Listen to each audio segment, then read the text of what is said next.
Kate and Geeks, the podcast where geeks help geeks discover new passions. I'm geek host Megan, and today we're going to be giving Andrea and Bree an introduction to the card-based role-playing game Iconica. And with me around the table we have Alice, Bree, Cassie, Andrea.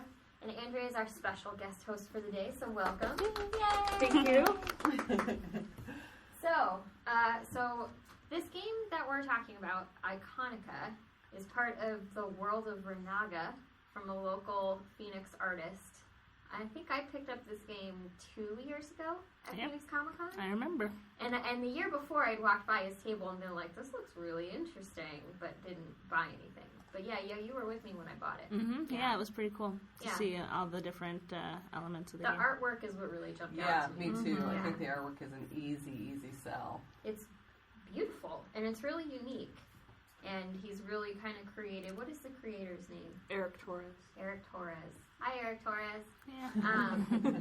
Yeah, the artwork is what really drew me to the game. Yeah. And the fact that someone was out there creating a brand new tabletop game and just bringing it to the conventions, to the geeks, and just kind of doing it independently. I had a lot of admiration for that. So That was really smart, too. yeah. Mm-hmm. Yeah, I like, when I look at the art, although it's very modern, I think it has a very modern kind of feel to it. What I think about is the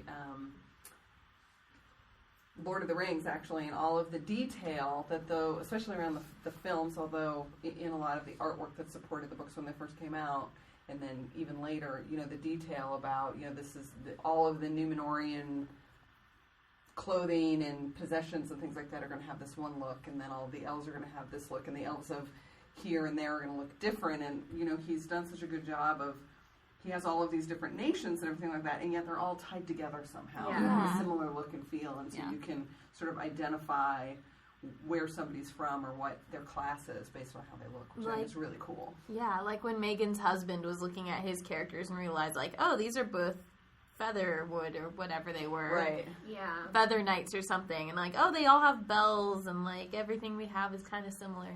It's just kind of really cool. Yeah. And the design, everything on the card and all the design has purpose. Like, there's Yeah. nothing overly, like, detailed. Like, everything's got enough detail, but it's not overkill. Yeah, it's very cleanly designed. I agree.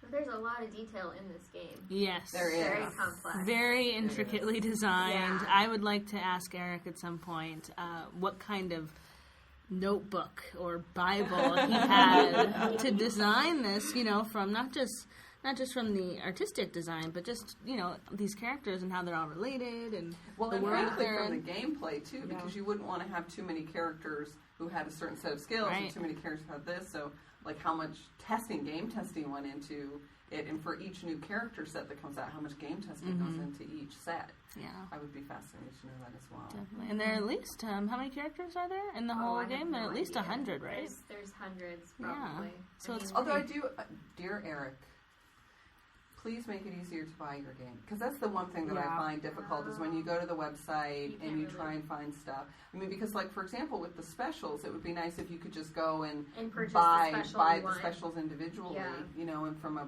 business perspective, obviously, you could charge more for a single card because it's a special and all that kind of stuff. You should be able to buy any of the cards in the set individually, and then they should be priced accordingly depending on their rarity. Right, the common, But do you think that, from a business perspective, that's helpful if if it costs however much to produce this card and ship it? I mean, is a card worth $15 in your mind, or $20? I mean, that's a little, and that might be how much it costs. Considering the whole set. But if he did short runs of single cards, especially if they were the specials, then I could see it as more of a sales. This is giving me a Pokemon flashback. Or if you bought them in sets of 5, I have to buy 5, and 2 will be common, 2 will be rare, and 1 will be special. Instead of a single card, you had to buy them in runs. I think that's more economical from a business standpoint. It would make your sets unique, so that way, if Alice and Cassie both had the Sanctum set, they wouldn't have the exact same characters. They could they can mix it up and say, well, she's got these 10 sets or whatever. That's a good point. Right. Well, and that might be where the game goes at some point.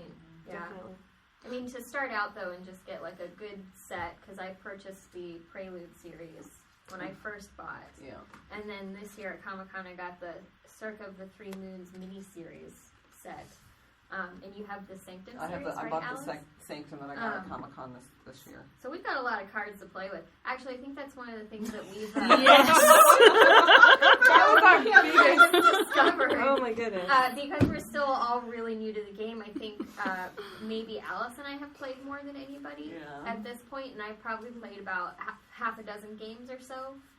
There's just we may have bought too many cards up front because we're still learning the game, and it seems like the initial phase when you're picking your characters takes us like an hour and a half. I feel like the It game took a that while. Cassie, Andrea, Megan, and myself, Alice, did, we took as long to pick our cards as we did to play the game. Yeah, which for sure. felt a little unbalanced. And that was with the addition of Sanctum. When we played so at we Phoenix put all Comic of Con, them. we only had all two. of our cards. Yeah, we only had the 2 sets at Phoenix Comic Con when we played.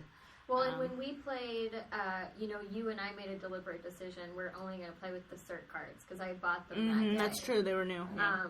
And when we played our second round at my house where it was Alice, Bree, myself, and Matt, we actually set some ground rules. Like, we're only going to play... We played just... Protectorate against Legion. versus Legion. And we played the Sarians versus...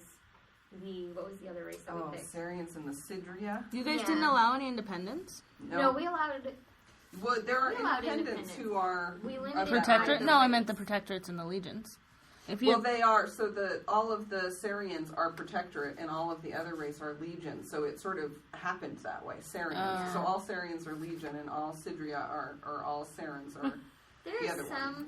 Does that mean you didn't play? In the few, but. Anybody listening to this right now who has never played the game is like, no which idea. language are they speaking? That's so true.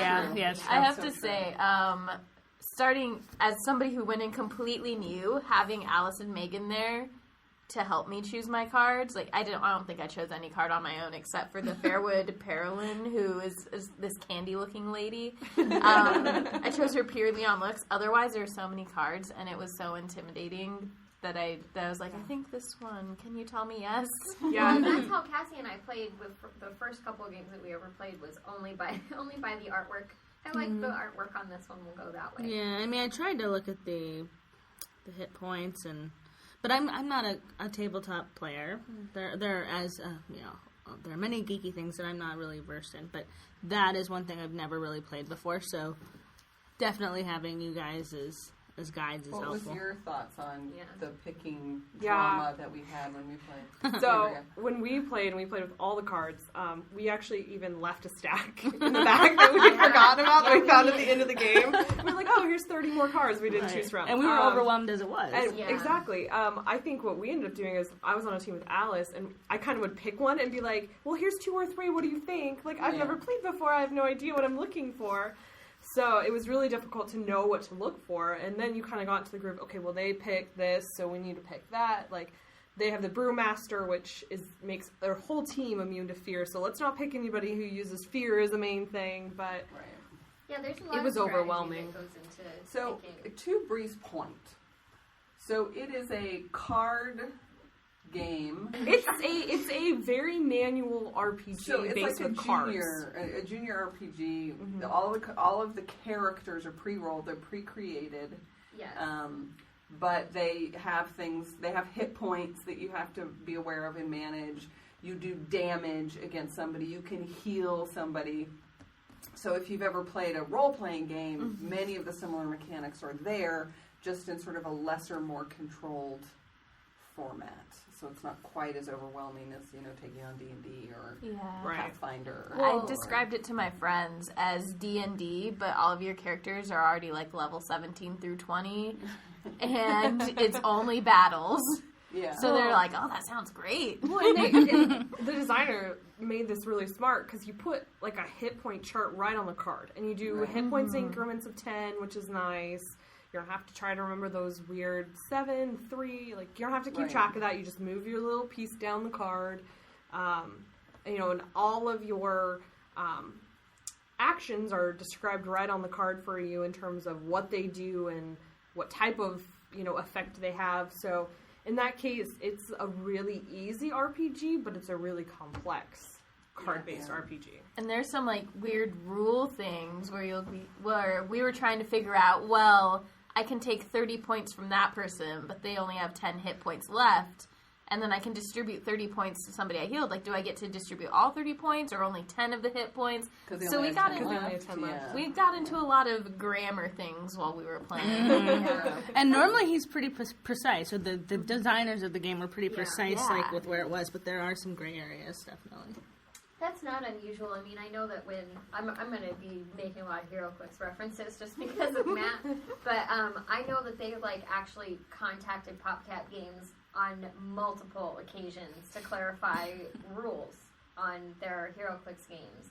And going back to how long it took us to pick our characters, you know, his friends used to come over and they'd play for probably 6 or 7 hours, and half of that time was usually spent developing their teams. Yeah, well, it's you know, for somebody who played, you know, D&D and Traveler and other straight up RPGs, is you either love character creation or you wish it'd be the FO so you could get on with playing the game. Yeah. You know, and for those people who love character, I think that would actually kind of bug them about this game, that all the characters are preset, because I could spend hours rolling my character. It was like one of my favorite things in D&D was creating my character. Even leveling a D&D character can take hours to pick your new action and roll your new hit points and remember what you just picked. And see, someone without any D&D experience, and I obviously, you guys know I love characters, but that it sounds like there's too much of a formula, right? There's too much. That's a lot to roll for. But there's so many hours. There's a lot of variables. So the thing that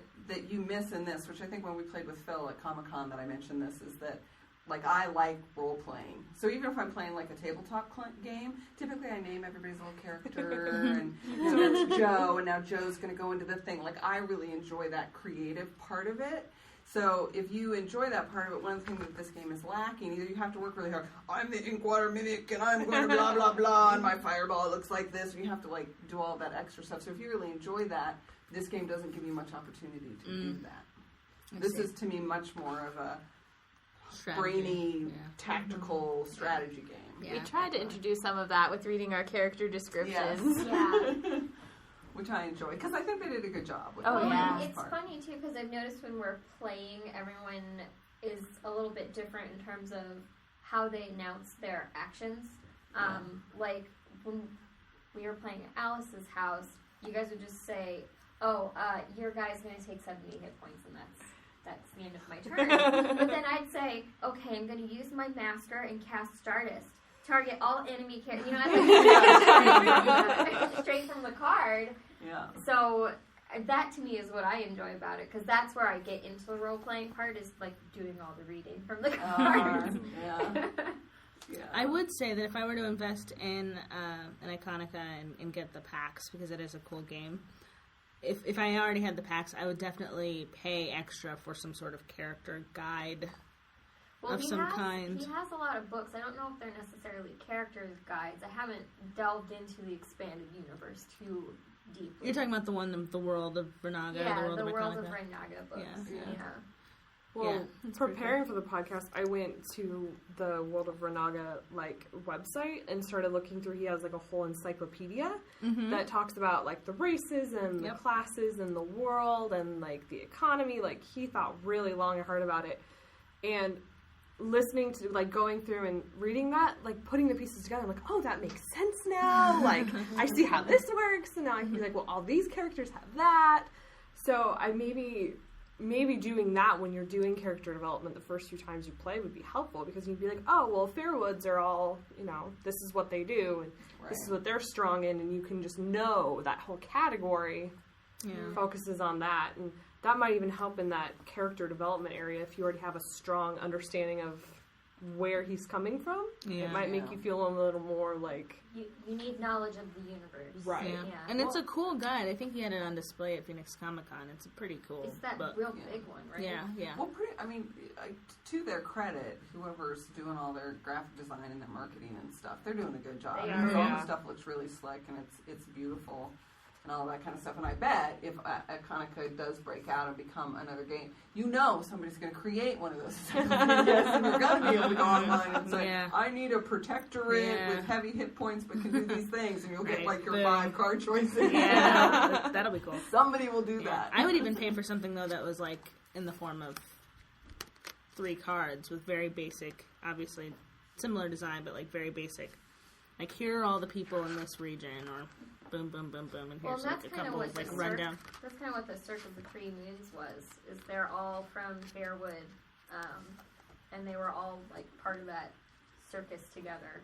Yeah, but you're talking about something that gives you, like, I get it. Just while you're playing or while you're picking. Oh, I got Well, maybe that's another thing. A fan will write a strategy guide. Mm-hmm. Oh yeah. Iconica Wiki. Yeah.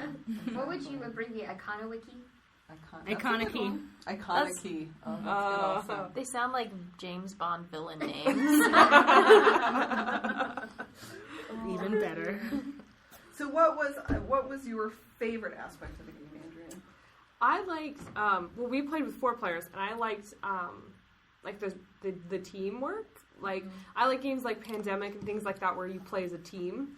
So I liked that, like, in the case where Alice and Cassie and Megan and I played, that Alice and I could get together and be like, okay, well, my character can do this. Do you need me to heal you? Like, I liked the teamwork aspect of it, and the strategizing that went with it.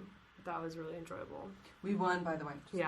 Just to be clear. That's right. Megan and I beat you and Phil at Phoenix Comic Con. That's true. Full disclosure. You know what I've noticed on the aspect of winning? It seems like when you're winning a game, you just pretty much dominate. I don't think I've ever really been in a really close game. Although, we won after I won with, like, I had 1 card left. You just had 1 card left, and it was that kick-ass person who does so much damage. Yeah, we played at Comic-Con. We were, like, neck getting pecked off by... That was the closest game I've ever played. And then somehow, I don't know how it worked out. Won. That was just that card. Yeah, you won with that 1 card. I need to find him. Yeah, you guys dominated Matt and I, for sure. Yeah. For sure. Bree's like, Well, she looks so proud of herself. I know. Yes, we slaughtered you. But when Alice and I were on a team, it was pretty close with you and Matt. Like, it was pretty close for like 3/4 of it, and then it got bad. Oh, then you picked him off? Yeah, then we were just kind of to you guys it might have felt like it was a lot closer than it was, but you guys had like 4 characters with full hit points, and all of ours were at least halfway down. It's because you guys, like, just didn't even look at my cards for the first half of that game. I know, we were very totally true. focused on Alice's cards. Mm-hmm. Yeah. Yeah, there's definitely, because I think in all the games that I've ever won, we definitely take the tactic to take out the healer first. Yeah. Take out the healer first, and then just pick them off one by one. Mm-hmm. We spread the love when Megan and I played. Yeah. Which to our detriment to an extent. Last time. Yeah. Sometimes it works. And I think we picked off the character that was like the strongest, that we thought maybe was going to be the hardest, and then we were like, oh, that wasn't as hard as I expected. All right, let's move on to the healer. And then, having the different... Well, we lucked out, because I don't think we did make some good card choices based on the going back and forth, but then I think we lucked out, because, for example, that one that we took the Brewmaster out with, I don't think I realized that I had that, and he had all of those parries and reaction tiles. Yeah, I mean, just having well-matched cards makes a huge difference. Like, picking the right card in response to someone's pick will win you the game. Yeah.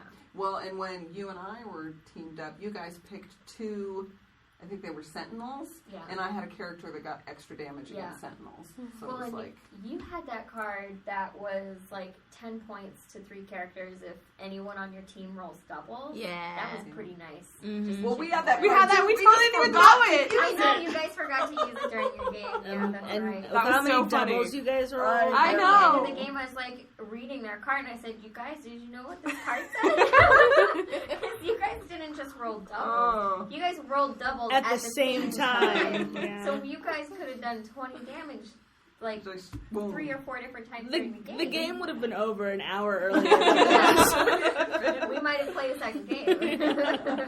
Well, in terms of the card picking, I liked that when you picked back and forth because it gave you the opportunity to prepare a good defense and a good offense against the other team, or in case of 2 players, the other person. Especially when you're talking about the different status effects that you don't realize how much they do until you really start using them. Like, we use stun a lot because it kept you from doing anything on that character. Stun is a good attack to have. Because, I mean, you can't get out of it. You just can't do anything for a whole turn. Well, and the other thing I'm a learner by doer. Like, this time when we played, I hadn't, when we played, that makes no sense to anyone listening. So when Megan, Andrea, Cassie, and I played, I wasn't really paying that much attention to these, other than parry and reaction. To the tiles. When she says these, she's pointing to the... We'll have to post some photos of the cards. Yeah, that'll be fine. But she's pointing to the area of the card where you track your hit points. And that's where we should do like a here's how you play when we're done with this part. But that's where you keep track of what kinds of status ailments your characters are resistant to. Like, they can avoid blind or avoid stun. Or fear, whatever. Yeah, my and first that playthrough can really affect your game. Right, and I it wasn't until I was paired with Matt that I finally was like, oh, I should be paying attention to that because I could be avoiding status effects, which really do have such a huge effect. Yeah. What's the circle mean again? I don't think I ever picked one of those. That's evasion. That avoids stun, actually. Yeah. Yeah. And that I can't remember who had it, but that kept killing us because we kept trying to stun one of Megan's characters. Right yes, and she kept evading it and evading it and evading it. Yeah, this Fairwood urchin is pretty awesome because he has evasion and clarity. Evasion avoids stun and clarity avoids blind. And near every single tile on his hit points marker has one of them. Or he's got reaction points. A reaction of 50. A reaction is where if someone attacks you and you land on a reaction tile, you basically do counter damage. Yeah. And 50 points in counter damage is pretty substantial. It is, yeah. Most of them were 10 or 20. That's reasonable. Yeah, 10 is pretty common. And Matt had one last night that had a reaction of 60.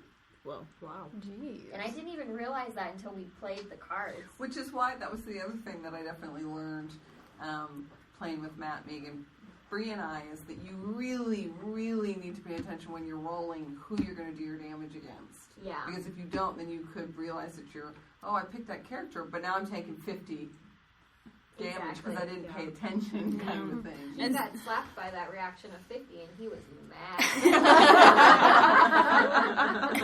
And see, that whole having to, like, you guys were diligent when you played with looking at our cards before you did things in terms of offensive. When you were attacking, you were looking. And that just, to me, like, seems to slow it down. And I never did. I will now. Moving forward, I will. But, like, I thought, oh, man, it's so time-consuming to just look. And I've got to retain all this crap. I've got to retain my cards. And I've got to retain 6 more. It's like, whoa. I would say that that's definitely...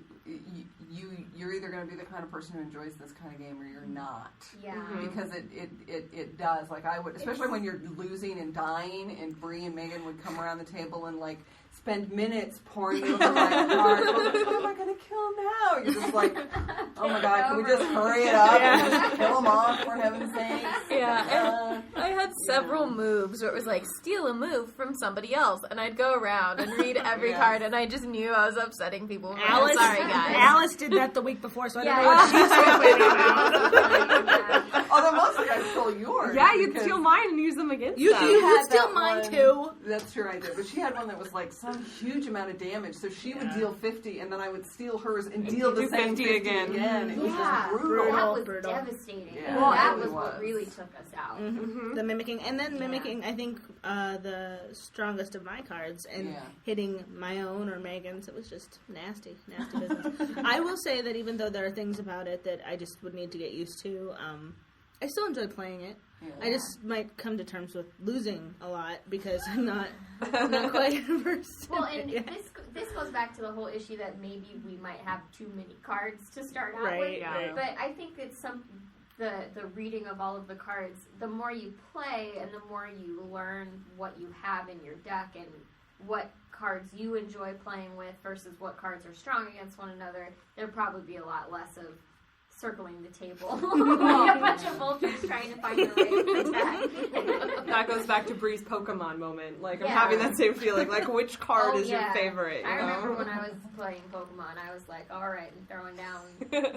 Where's my Charmander? Charmander. Scraggy. The fire one. The fire dragon. Pokemon. For sure. So so we've heard a little bit about what we don't like about the game. Perhaps taking too long to pick characters, too long to decide what to do, which is a danger in any tabletop game. Yeah. Mm-hmm. Like I've had people playing Bang. I was telling them that first card out and it takes them like 25 minutes and you're just like, oh my god. And then that person puts the dynamite down and you're like, what's wrong with you? Stop it. Anyway, is there anything else that you didn't enjoy about the game, or that you could see areas for improvement for, or that you would, if you don't like X, I wouldn't recommend this game to you? Well, one of the things that has always jumped out at me about this game that is one of its strengths and weaknesses is all of the different status ailments that are available to the game. And whenever I've brought someone new to play Iconica, I always ask them, have you ever played like Japanese RPGs? Like, did you ever play Final Fantasy or anything like that? Because if you're familiar with those, you know all those status ailments, like you kind of should understand how it works. But the, 6 status ailments, and the way you markate them on the cards gets a little bit complicated. Yes. Basically didn't follow the rules. I think the biggest thing is, like, it's a hard first-time play. It is a difficult first-time play. It takes some time to pick it up, I think. Mm-hmm. Yeah. And then on top of that, there are a couple more, like, additional ones that cards can deal. And you're just like, wait, no, now I have 2 blocks of the same color. What did that mean again? Yeah. Especially the white. Is the it white one, two? Is it 2 turns, or is it double the damage? Because it's kind of the same. There's a poison that's like that, where you can have poison for 2 turns that you mark with 2 green tiles, or you could have toxin, which is double the damage, which you also mark with 2 tiles. Yeah. So it can be a little bit confusing to keep track of everything that's going on, and how do you mark confuse again versus how do you mark stun, and how do you mark blind, and what's evasion again, and there's a lot that goes into it. But once you get really comfortable with the game, I'm sure that it's a lot more snappy. I think, to Alice's point about not following the rules, as long as you remember the color of the cube. Yeah. And where you put it on the card does not matter. I mean, as long as you remember, orange is stun, purple is fear. Yeah. I would say to that point that it obviously does take a while to learn the rules again of the game, considering in almost every single version of the game I've played, somebody, if not more than one person, has forgotten some rule or thing that they could do, or thing that they were supposed to do, or thing they were, because you've got so much to stay on top of. Yeah. But that means it's a good game. There's lots of, it means it'll keep you engaged. Yeah. For sure. Oh, yeah. I think it's a fun afternoon game. I think it seems like it would be really fun. You spend you need a good amount of time, and you just enjoy the game for what it is. Obviously, if you want to play a game in a rush, then it's not the game for you. But I don't think many tabletop games are. There's some. There are ones for rushing. Well, there's definitely. There are so many tabletop games. Right. There are definitely ones if you want a quick, light game where there's not heavy strategy.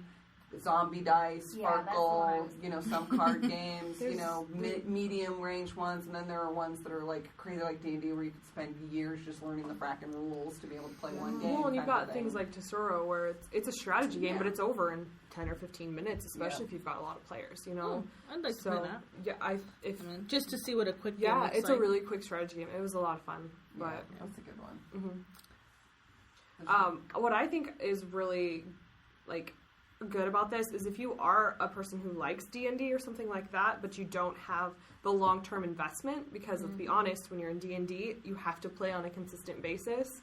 You lose it, you gotta have your own set of books and characters and dice, and there's a big investment to play D&D, and this is kind of gives you a little bit of the same thrill as D&D does, but it doesn't require that long-term investment. Yeah. Or that that you're maintaining the campaign. Right. Describe the campaign. So in D&D, typically you can play short, fast games in D&D, and to their credit, they've actually come out with some books and sets that are very specifically for, they're typically, you can play them in 6 hours or whatever. That's what they're designed for. But people who really love D&D, what they love about it is the role-playing and the character development and the telling of a story over a long period of time. And so many D&D groups play campaigns that go on for years. They get together like once a week, once a month, and they play the same characters and play it's a for long-term story. very, very, very long years. Yeah. Yeah. I've been in a D&D group for like 18 months, and it's once a month, and what happens it's when all someone day. drops off? That's the problem with D&D. Right? You either kill the character or if you're in a guild and you play WoW and you get together to raid, however frequently. If you've got people who don't show up, I mean, it's like I hate to say it's like a job. Don't you say well, people expect you to be there. They need you to be there because you round out the team. Well, and in terms of that, I mean, some D&D groups, if you're just missing for a week, they'll play your character out, and it doesn't necessarily play out the way you want it to, but it makes it through. Or like in the case we had one leave, and we just left the character. We locked him in a wine barrel, and we just said they were too drunk and went on the campaign. So I mean, like, that's the creative side of it. You can make up. You can say, oh well, they got pulled off onto a side mission, and they'll come back later, or. But that's why you need the time investment, whereas this actually is, I would say, medium time investment. Yeah. Right, it's an evening instead of a full day. Yeah. Or years. I can't go. Oh, your face is priceless. I love it. Let's kind of do a run through of the structure of a game. Yeah, absolutely. So the way that it starts out, we've kind of talked about this already. The way a game starts is that you select your characters. So you go through your giant deck of cards. In our case, we've got 3 sets. We've played a lot of 4-player games. When you play a 4-player game, it's 2 people to a team, and your team kind of acts together. So whoever starts picks a card, and then the next team can pick a card in response. Right. Each individual gets a total of 3 cards to play. So if you're on a team, you get 6. So you kind of keep going back and forth and selecting your cards until you've got 12 cards on the table. And then it's dice-based, and everything is really driven by what's on the cards, really. Yeah, and what you roll. Yeah. So each card has information about the character in terms of like their class and what they do and what they're affiliated with, and then we talked about the life tiles, and then there's like a description down it that each number on the die corresponds with an action. Right.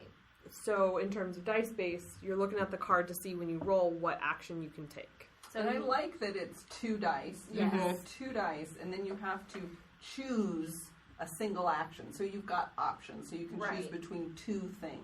Well, and technically, because you're rolling 2 dice and you've got 3 cards, You get 6 Right. options. 6 options. you've got 6 options. So if you roll 2 dice, let's say you roll a 3 and a 5, you can use the number 3 action for any of your cards. So you just read through your cards and see what those actions are, and then make your action decision based on that, which is pretty cool. Nice. There's some really interesting actions. Like, there are some actions that are dependent on what time of day you're playing. Some actions are dependent on if you're attacking a character that's male or female, or if you're attacking a character that's from a certain region, or is of a certain race, or is affiliated with a certain faction or class. Yeah.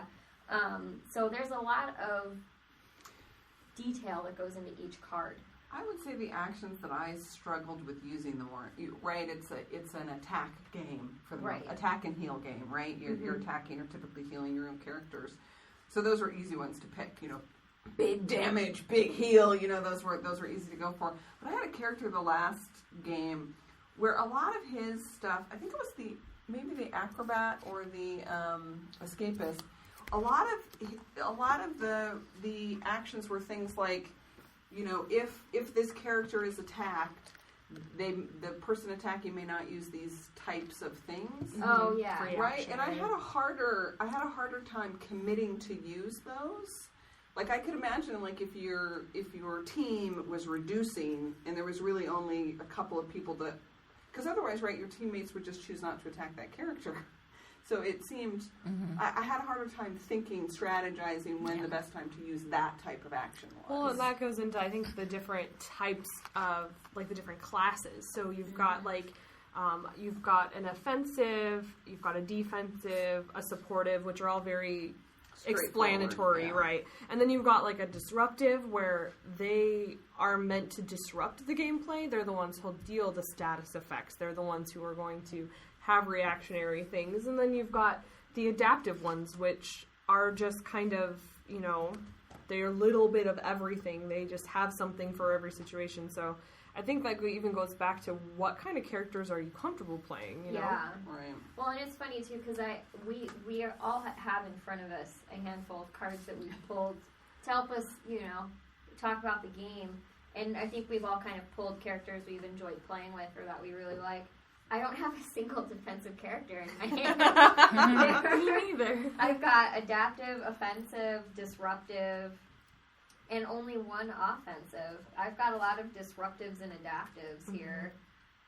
I'm the same. I like the disruptive. The disruptive ones are really fun to play. Yeah, I like, those are the ones that, you know, you blind or poison or stun someone, and I like... The disruptives like to fuck shit up. I do. I like the messing with their act. Like, it's almost like, I don't know, manipulative, that you're, like, messing with them. You're like, oh yeah, you're going to deal me 50 damage? Well, you don't get a turn this time, you know? Yeah.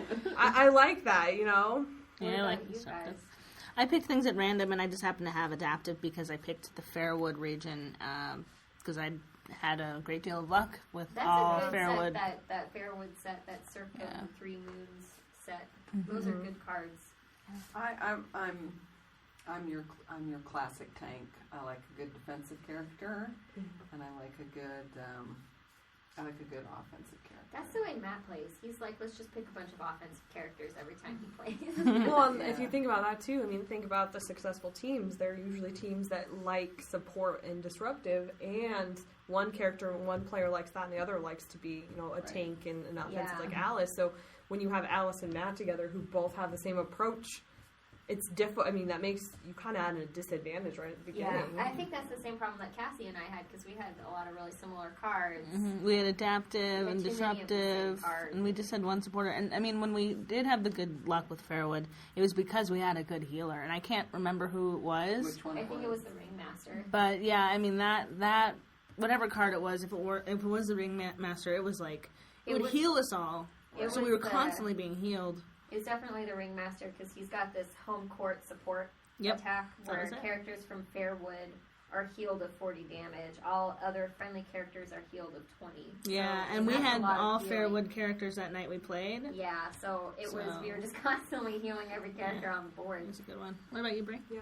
I have an adaptive character, which I think I played a couple of adaptives because they have a high amount of hit points usually, and I like that. Still do other stuff. They're not just tanks. They usually do a fair amount of damage, but also provide some disruption. But I really like my supportives too. Like, I always chose at least one power healer that would mess everybody else's stuff up. I'm very similar to you. I like those. You were really good with your supportive characters when we were playing.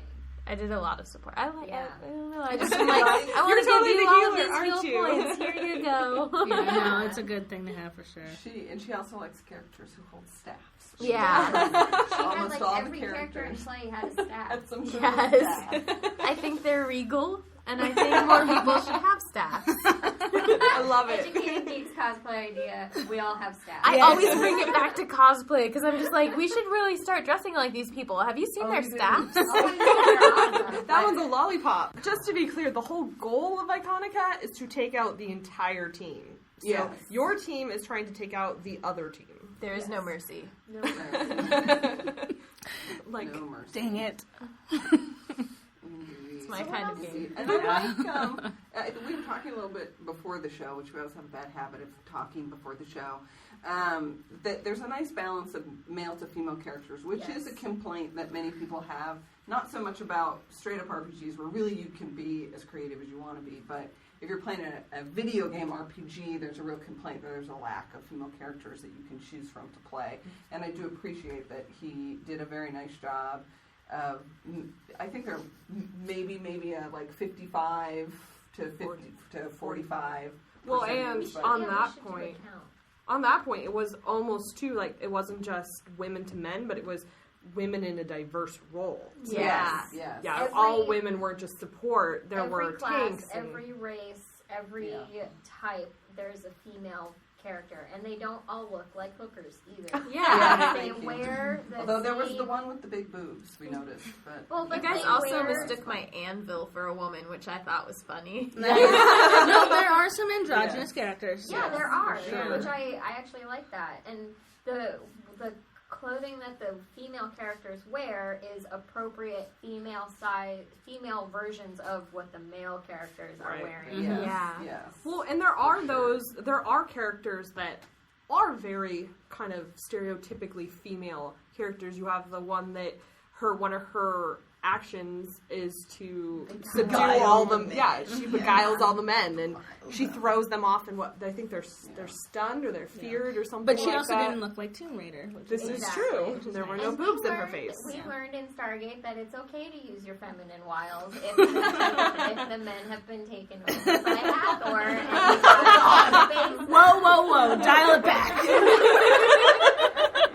I liked my Fairwood Perilyn because she's like this super cute, like happy-looking chick, and her tipsy cake thing is one enemy female character cannot take action for 3 turns. Oh, damn. for 3 turns. Woman on woman crime. Woman on woman crime. I'm like, oh, good. See, it's not like this kind of hottie-looking chick just picking on the dudes. It's true, yeah. It's equal And opportunity. when I look at her card, I picture her walking around with her little lollipop staff and just like, ha ha ha, no action.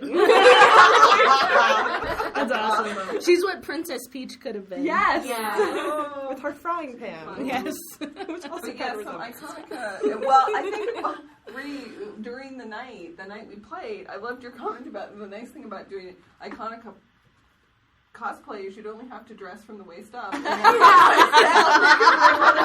Freestyle.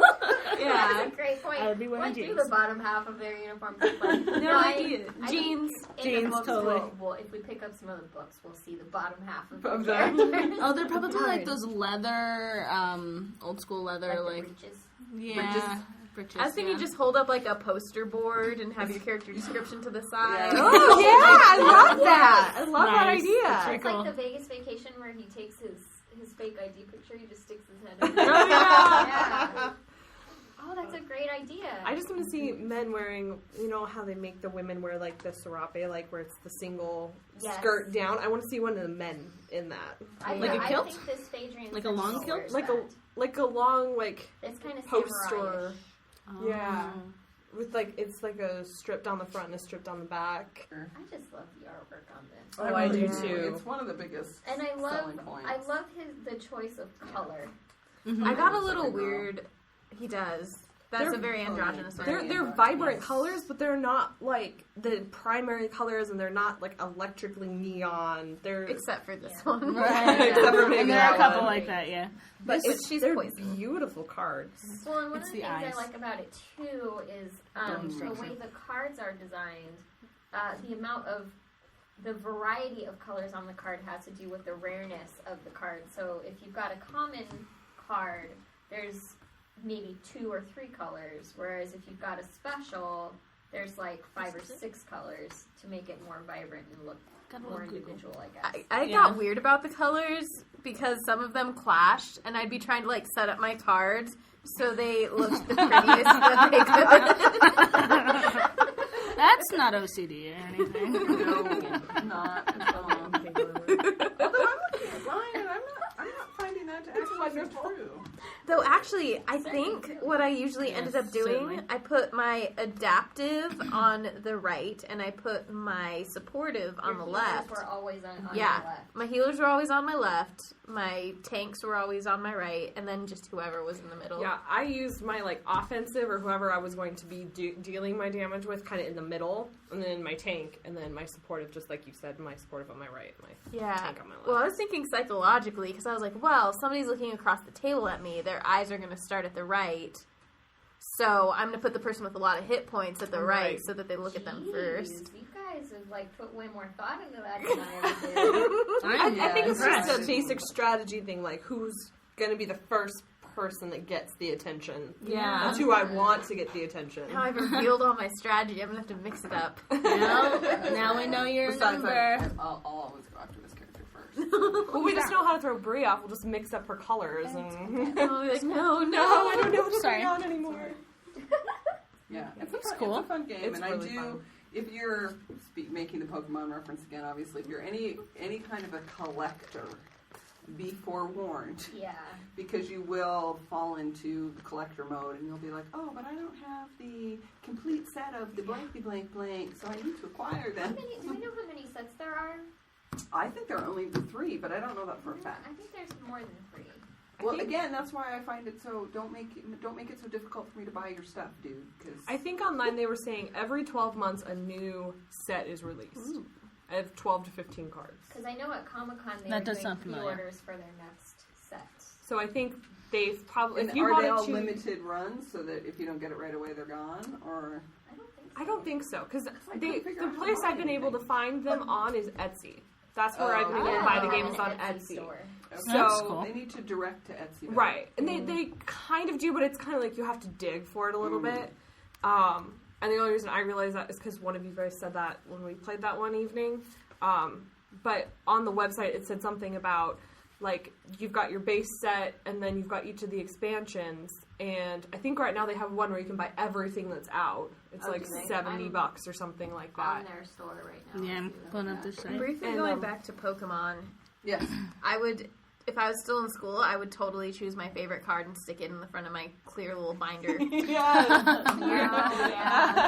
Actually, I've been thinking That'd that be I'm the way like, to go. nobody makes like card holders that are the right size for these, and I need to Well, that do would be the other thing that I would want him to sell is because he Is- does yeah, he have should the sell. he has the card protector for the instruction Yeah, I page want for the more quick of these reference card card. protectors. Well, I wonder if you could get some sort of photo protector, because these look like they're, 4x6. 4x6 or 5x7s. I mean, would you guys be opposed to just laminating it?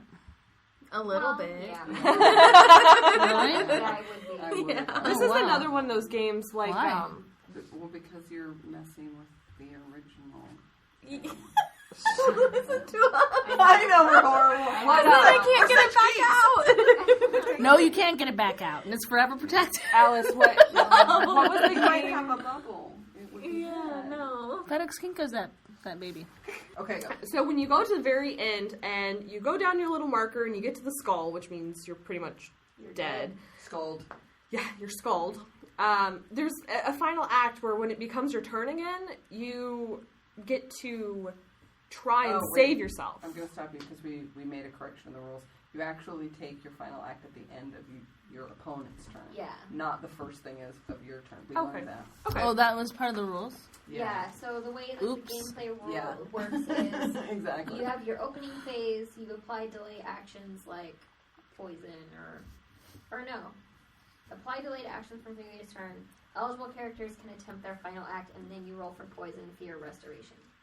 Then you take your action roll, and then your So- closing phase. so- If anyone dies, you can attempt your final act. So I think the final act in your closing phase would be like if you performed an action that reflected damage back onto you, and And then you you died. killed yourself. Yeah. But Okay, so go ahead.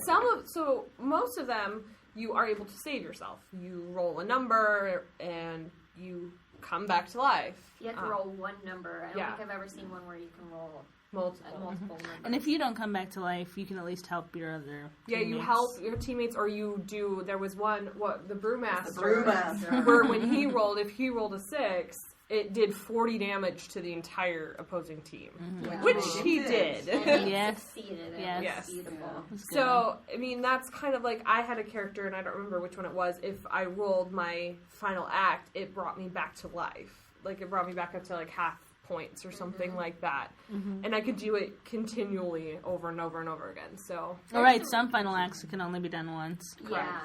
And some of them can be done multiple times. Like, I know there are some supportive characters that their final act is to bring themselves back with half-life, and they can keep doing it as many times as they They're succeed. successful. Right. Yeah, you can keep doing it. There was one, too, where you got to roll twice, and I don't remember which one it was. You got 2 attempts to do your final act.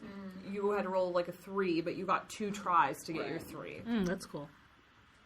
There's some cool ones too, like the Feywood Urchin who I used last night. Not last night, but when we played the other day. If you roll a 6, another character goes with him. Yes. Like She takes one of the. You take someone out with them. That's kind of cool. I think I only got one final act, and it was on my favorite character, the Fairwood Perilyn. And if you roll a die, you get to immediately heal of 70 damage and remain in play, but I couldn't do it again. That's right. And you guys were just trying to kill her so hard, and you finally killed her. Yes, and that was you, me. And then you brought her back into play. And then I brought her back, and you're like, Yes. 70? Seriously? Oh, that's Yes. fantastic. I'm glad. That So was me. there's a lot of aspects to this game, Yeah. but It's fun. It's it's a fun game. interesting. It keeps Yeah. you Yeah. going. It's a fun group game for So sure. if you Oh, want, yeah. a medium length, fairly complex game, this would definitely be one for you to check Yeah. out. So if you're gonna play Iconica, like take a nice long afternoon at your house and play Iconica, it's a perfect opportunity to have a drinking game going. Absolutely. Because who doesn't like to have a beer while they're playing a nice tabletop game? I know we do. So You can do. what kind of drinking game rules do people have? Do you want me to list all of them, or... We'll go Well, I around think we the should circle. take turns. Yeah, we'll take Okay. turns. Otherwise, Bree has created the Yeah, drinking right. game. We have a list of really great rules that Bree she's is trying our to get drinking through. game champion. All of the ones that I came up with were team-based because it's a team game. Okay. So my first one was, if you're in the least bit disappointed in your partner's action, you both have to drink. Nice. Take a drink. That was a bad idea. Yeah, exactly. Duh. Yeah. Wait, I'm sorry, to clarify. Are you taking the drink, or are you making your partner take All the of drink? no, in all of mine, you both have to drink for every infraction because you are a Interesting. team. That's, Yeah, mine is also a team one. If you have to do a shot if everybody gets damage dealt to them in your team. Because there are a couple cards where you can deal damage to all, even if it's just like 10 points each. You have to... Nice. Yeah. That's a good one. That's a really good one. I would say you have to do, if you are dealing damage to someone who lands on a reaction tile, you have to take one shot per 10 points reaction. Oh my Are you god! trying to kill people? Are we talking... There's some cards out there. You take 6 Six shots!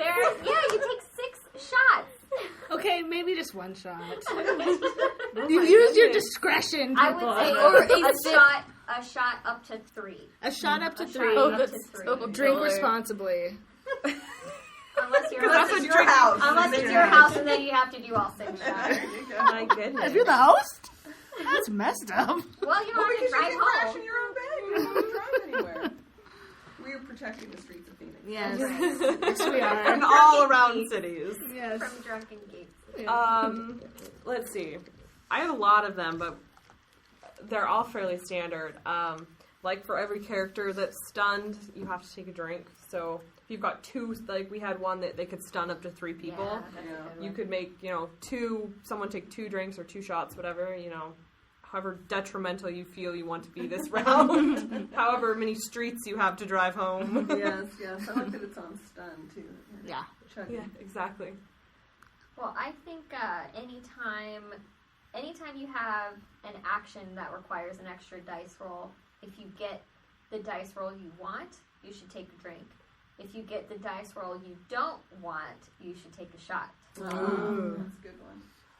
That is a good one. For example, I have this traveling wild card, and he's, as it sounds, a wild card. All of his actions require a roll, and you can either damage an enemy or damage yourself. And so that was You would have kind of taken a lot of shots that night. I would take a lot of shots. I did some really good You rolls did, with him. yes, So you yeah, did. I got real lucky with You that dealt some wild damage card. with that card for sure. What about what other rules do you have, Alice? I think that if you're confused and you don't succeed at your action, that your partner has to drink, but you have to take a shot. Ooh. That's similar to something I was going to do. Yeah. Yeah. If you don't succeed in removing the status, yeah, Oh, You have that's to a take good a... one. you have to take a drink. I have a pretty standard one. You have to drink for every 10 damage you take. Oh, that's good. I like that. It makes it consistent throughout the game. Yeah. You're not That's just taking a lot of 5 drinking. shots and then nothing. Right. Well, like, you don't have to It's take not a a shot. shot, It's just, but it's a you're like, drink. oh, I took 60, so I'm just going to drink for 6 seconds. This wench sent like 60 damage to me at some point. I'd have to take 6 drinks. Yeah. Well, but it's our Yeah, drink it's like for 6 seconds. 1, 2. That is the longest second I've ever experienced.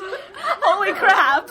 I would have to say, when you're doing your final act, okay, if you successfully do your final act, everyone else has to take a shot. Oh, excellent. Oh, that's a good one. That's awesome. I'll skip ahead. I'm sorry, because I also have a go final ahead. act Yes. one, and you just skipped me on this next round.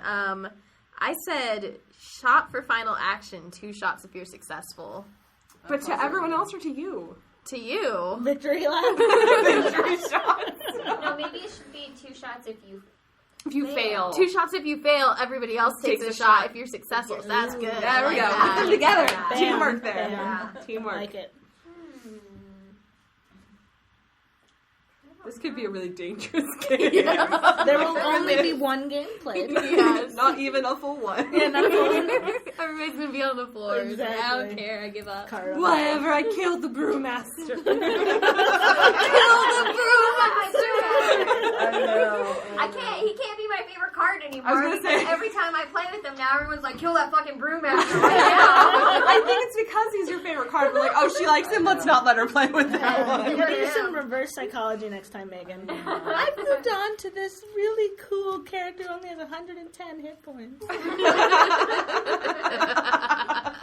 Well, I definitely, I like, which I think you may have mentioned, which is where I'm pulling it from, is that if you land on a reaction tile, the other person has to. Yes, I like that. Yeah, but I think you may have said that. I'm not sure. I think. Yeah. Reaction? Reaction points? Yeah, reaction points. I think that was Cassie. That was, yes. 1. Blow back. Dang. You could make someone chug their drink when you kill their character. Ooh. Oh. Oh, that's We mean. haven't had very many chug rules, but those are good drinking things. So wait a minute, they failed their final act. They're taking 2 shots. However big their glass is, so, like, if your character's close to death, you're like, I better make this a small. No, but like, it wouldn't be for the final act. It would be like, okay, so I just brought Alice down to her skull. Now she's gonna chug her drink. Oh, so when you land on the skull tile, you have to finish your drink. Because then you could have. So then the shots are the insult to injury. They're the frosting on the top of it. We had some characters that landed on their skull tile, and then we healed them back out of it because of some of the things in play. So You could skip those shots, but you still had to chug your drink. and if you succeed at your final act, which you should, you don't have to take a shot. Why Everyone was there so else much does. judgment in that? I never succeeded in my final act. I know. You can't get that one number on a 6-sided die without just pure will. I Like, know. come on. Crazy talk. No crossing. Which I have to say, Matt. He had some bad rolls. He didn't know, but it was just so cute whenever he would do his final act. Oh. He had this whole ritual where he would, mind like, meld with the dice. be the 6, and he'd put the dice down, be the 6, and then he'd roll. That's Proof that it works. awesome. Sorry, Matt. Sorry, it didn't work for you. It worked for me. In mocking him, it works for you. Thanks, Matt. That's a don't taunt the listeners. Thank you. I know. No, I really enjoyed playing with Matt. He had a lot of really good energy. I wish I'd Fun, been fun there guy. because Yeah, Matt you'll have apparently to- is an intense player. He plays to win. So does he shoot daggers as well? Eye daggers? Yeah, So actually, he and I would have been playing shooting with you at is very similar to playing with Matt. The eye daggers. Yeah, I was just like sitting there so. laughing like, you're making me laugh because you're so mad you're losing. I was. Cassie's like, we're on the same team. You're losing too. Oh, that was another one of my rules that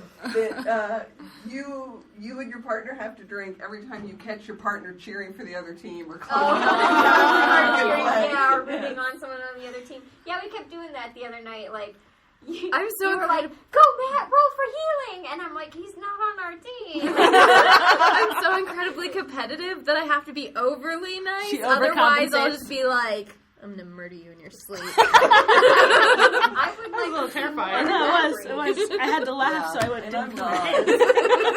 All I just know is when Cassie got really quiet, you knew she was just really quiet. I totally got the dagger. We would be sitting there, she's like, thanks guys, thanks. That's perfect. That's a pretty good impression of me. It's so funny because usually when I play, I get like that, but when I'm sitting next to someone else who's behaving that way, I just can't. And I mean, I have to. In all fairness, I was joking serious. I know. No, we know. We're just giving But I was mostly pissed. All right. Gracious. Well, All right. if there are no other drinking game rules out there, people want to throw out. Nope. Did all my... Okay. So that would be the world's most dangerous drinking game. Yeah. We have think to so. do this next time we play. We'll bring the drinking game rules out. and We actually, might bump a couple of those shots down to just some drinks. drinks. or maybe make sure that flows and we're not just chugging a bottle of We should add a couple Wait, of... wait, so We should make a we're couple of gonna those water. Game test. Yes. We're going to game test our drinking game Yes. rules. Yes. and Well, we'll perfect them to ensure that life. It's only responsible. It's That's only right. the responsible thing to do. That's right.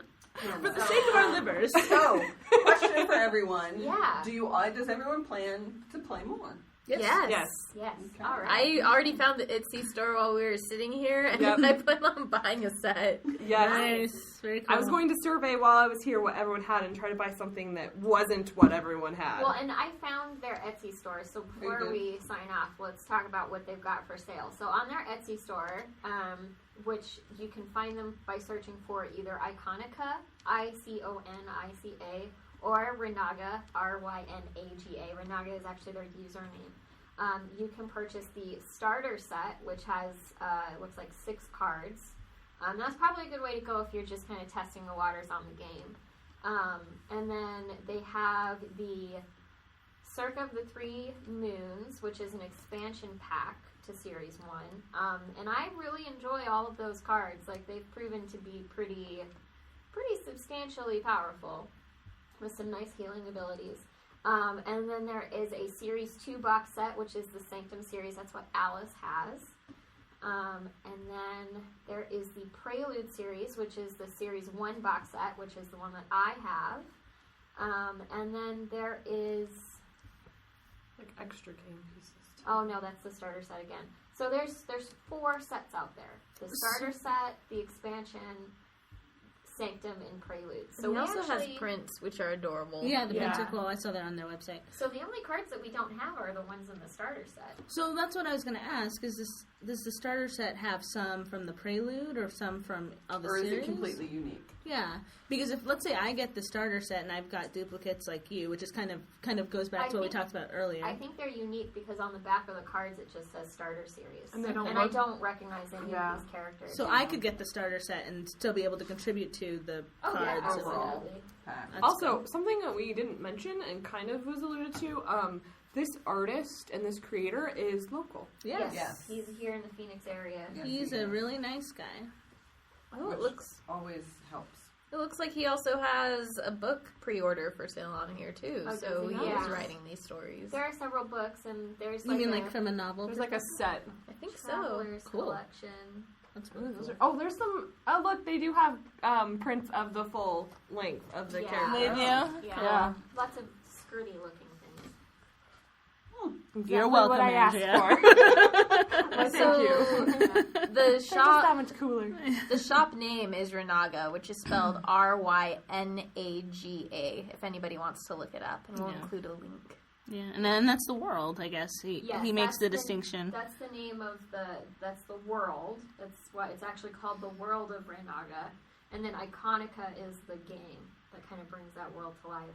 And yeah, he's got prints, he's got books, he's got all kinds of stuff. He's got a really cool big map of Renaga that he puts on display at Comic-Con. I'd really love to get my hands on one of those. That'd be really cool to have at my house somewhere. Yes, the map is really neat. The map is really wanna see cool. Sea of Order? So yeah. Yeah. So that's Iconica, everybody. Thank you so much for listening. Don't forget that you can look us up online. We have a blog, educatinggeeks.wordpress.com. And you can find us by searching Educating Geeks on Google+, Twitter, or Facebook. And thanks for listening. Thanks. Go play Iconica.